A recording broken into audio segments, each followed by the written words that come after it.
হরে কৃষ্ণ কৃষ্ণ কৃষ্ণ হরে হরে। তো ভক্তবৃন্দগণ, আজকের ভিডিওটি রয়েছে প্রকৃত ভালোবাসা কাকে বলে, অথবা আপনি যদি প্রকৃত ভালোবাসা বুঝতে চান তাহলে অবশ্যই কৃষ্ণের মতামতে এই ভালোবাসা চিনতে পারেন, যেমনটা অর্জুনকে বুঝিয়েছিলেন শ্রীকৃষ্ণ ঠাকুর। অবশ্যই ভিডিওটি আপনার জন্য অনেক গুরুত্বপূর্ণ হতে চলেছে। যদি আপনি প্রকৃত ভালোবাসা বুঝতে পারেন তো অবশ্যই জীবনে চলার পথে আপনাদের বা প্রত্যেক ব্যক্তিকে প্রকৃতি ভালোবাসা চেনার উপায়টা প্রত্যেকের জানা দরকার, যেমনটা অর্জুন কৃষ্ণকে বুঝিয়েছিলেন। তো অবশ্যই ভিডিওটি মনোযোগভাবে দেখবেন। চ্যানেলে নতুন হয়ে থাকলে দয়া করে চ্যানেলটিকে সাবস্ক্রাইব করবেন, লাইক করবেন, কমেন্টে ভক্তি ভালোবাসা শ্রদ্ধা দিয়ে জয় শ্রীকৃষ্ণের জয় লিখে দিতে ভুলবেন না। তো দেখা যাক আজকের ভিডিওটি। গীতায় রয়েছে প্রেমের গৃঢ় অর্থ। ভালোবাসার প্রকৃত স্বরূপ অর্জুনকে চিনিয়েছিলেন শ্রীকৃষ্ণ। জীবনের সব প্রশ্নের উত্তর রয়েছে গীতায়। এমনকি ভালোবাসা কাকে বলে, প্রকৃত ভালোবাসার চেনার উপায় তাও রয়েছে গীতায় বর্ণিত রয়েছে। শ্রীমদ্ ভগবদ্ গীতার শুরু ও পরিভাষা ভগবানের শরণাগতির মধ্যেই নিহিত। এটাই গীতার প্রেম তত্ত্ব। প্রেমময় কৃষ্ণ নিজের প্রিয়তম সখা অর্জুনকে প্রেমের বর্ষবতী হয়ে সেই পথ দেখিয়েছিলেন যেখানে ভালোবাসা ছাড়া অন্য কিছু করার অবকাশ থাকে না। অনেকেই মনে করেন যে ভালোবাসা গীতার বিষয়বস্তু নয়, কিন্তু প্রেমের পোশাকি নাম না থাকা সত্ত্বেও গীতার সঙ্গে ভালোবাসা অতপ্রতভাবে জড়িত। ভালোবাসা বাহ্যিক কোনো বস্তু নয়, হৃদয় দিয়ে ভালোবেসে থাকি এবং হৃদয়ে তা লাভ করে। প্রেম হৃদয়ের বস্তু, তাই তো গোপনীয়। অর্জুন ও কৃষ্ণ সখ্য প্রেম বিশ্ববিখ্যাত। এর একটি উদাহরণ পাওয়া যায়। খাণ্ডব বন দাহ করার পর ইন্দ্র প্রসন্ন চিত্তে অর্জুনকে দিবাস্ত্র প্রদান করার প্রতিশ্রুতি দেন। তখন শ্রীকৃষ্ণ বলেন, দেবরাজ, আমাকে একটা উপহার দিন। অর্জুনের সঙ্গে আমার প্রেম যাতে সদা জীবিত থাকে। অর্জুনের জন্য কৃষ্ণ ভালোবাসার ভিক্ষা চেয়েছিলেন। এই কারণে তিনি অর্জুনের সারথি হতে প্রস্তুতি হয়েছিলেন। অর্জুনের প্রতি ভালোবাসা থেকে গীতার অমৃত ধারা কৃষ্ণের মুখ থেকে প্রবাহিত হয়েছিলেন। ভালোবাসার অপর স্বরূপ প্রেমিকের সামনে নির্দ্বিধায় নিজের হৃদয় উন্মুক্ত করা। এই ভালোবাসার কারণেই কৃষ্ণের সামনে কেঁদে ফেলেছিলেন অর্জুন। নিজের মনের কথা জানিয়ে দেন কৃষ্ণকে। এরপর অর্জুনকে পণ্ডিত্যপূর্ণ কিন্তু মোহজনিত বিবেচনার জন্য ভর্ৎসনা করেন। এরপর রণভূমিতে সেই অমর জ্ঞান প্রদান করেন যা কোটি কোটি বছরের তপস্যার পরেও জানা যেত না।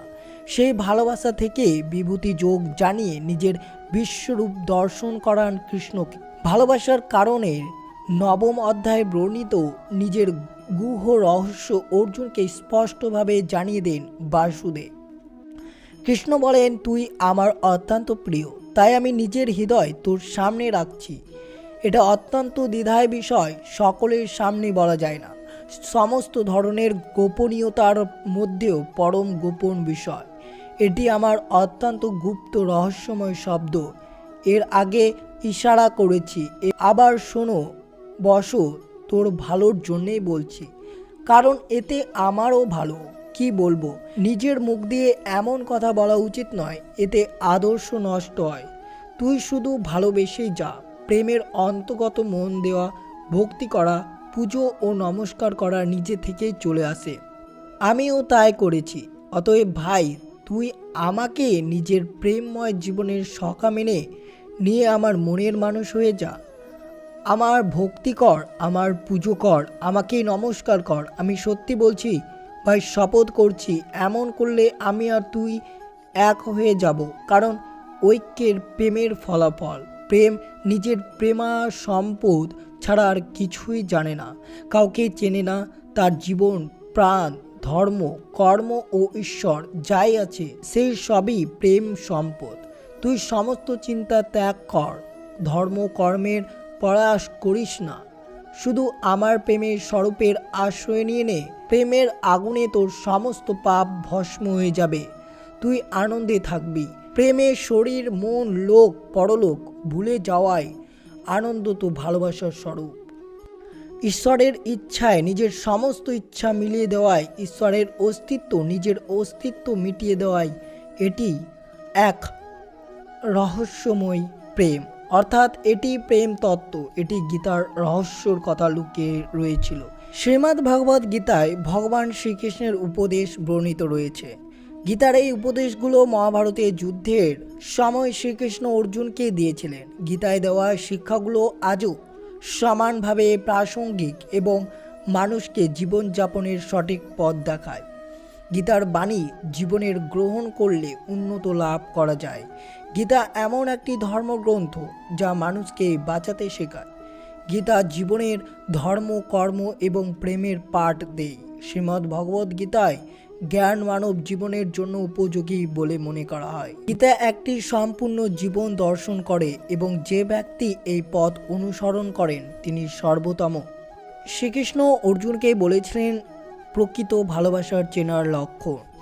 গীতায় শ্রীকৃষ্ণ বলেছেন, সঠিক সময় এলে ভগবান আপনাকে অবশ্যই সঠিক মানুষের সঙ্গে দেখা করাবেন। এই মানুষগুলোর কারণে আপনি আপনার জীবনে এগিয়ে যাবেন। গীতায় লেখা আছে, ভালোবাসার অর্থ কাউকে পাওয়া নয়, তাতে হারিয়ে যাওয়া। শ্রীকৃষ্ণ বলেছেন, প্রেম আত্মত্যাগ করতে হবে। ভালোবাসা সেটা নয় যেটা ছিনিয়ে নেওয়া যায় বা চাইতে হয়। ভালোবাসা সেটাই যেখানে ত্যাগ আছে। কারোর উপর খুব বেশি আসক্তি থাকা উচিত নয়, কারণ অতিরিক্ত আসক্তি ক্ষতিকারক হয়ে উঠতে পারে। একজন মানুষকে প্রত্যাশার দিকে নিয়ে যায় এবং পরবর্তীকালে এই প্রত্যাশাই দুঃখের কারণ হয়ে ওঠে। শ্রীকৃষ্ণ বলেছেন যে জীবনের সঙ্গে সম্পর্কিত সমস্ত গুরুত্বপূর্ণ সিদ্ধান্ত নিজেদের নেওয়া উচিত, কারণ তাতে পরে অনুশোচন করতে হয় না। আপনার সিদ্ধান্ত ভুলেও তা আপনার অভিজ্ঞতা বাড়াবে। শ্রীকৃষ্ণ গীতায় বলেছেন যে কারোর সঙ্গে যত প্রতারণা হোক না কেন, কেউ তার থেকে ভগবানের আশীর্বাদ কেড়ে নিতে পারবে না। তাই অনেক কষ্ট করেও ঈশ্বরের প্রতি আপনি অবশ্যই বিশ্বাস হারানো উচিত নয়। সর্বদা আপনাকে ঈশ্বরের প্রতি বিশ্বাস রাখতে হবে। শ্রীকৃষ্ণ অর্জুনকে বলেছিলেন, পিতামাতা স্বাভাবিকভাবে সন্তানদের ভালোবাসেন। সন্তানেরা অন্যায্য, কঠোর বা অনুচিত কথা বললে তাদের খুবই কষ্টদায়ক হয়, কিন্তু তাদের তিক্ত আচরণের পরও আমরা আমাদের ওপর নির্ভরশীল সন্তানদের ভালোবাসি।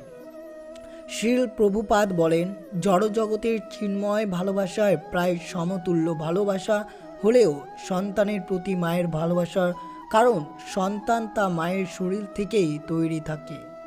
মাকে জিজ্ঞাসা করলে আমরা জানতে পারি আমাদের জন্মের পর থেকে আমাদের পালন ও পরিচ্ছন্নতার জন্যই তাকে কতই না কষ্ট সহ্য করতে হয়েছে। কিন্তু আত্মা উপলব্ধিতে উত্তীর্ণ মানুষের ভালোবাসার প্রকার থেকে এই ভালোবাসা কিছুটা নিম্ন স্তরের, কারণ তা শুধু দেহগত ধারণা মতে সীমাবদ্ধ।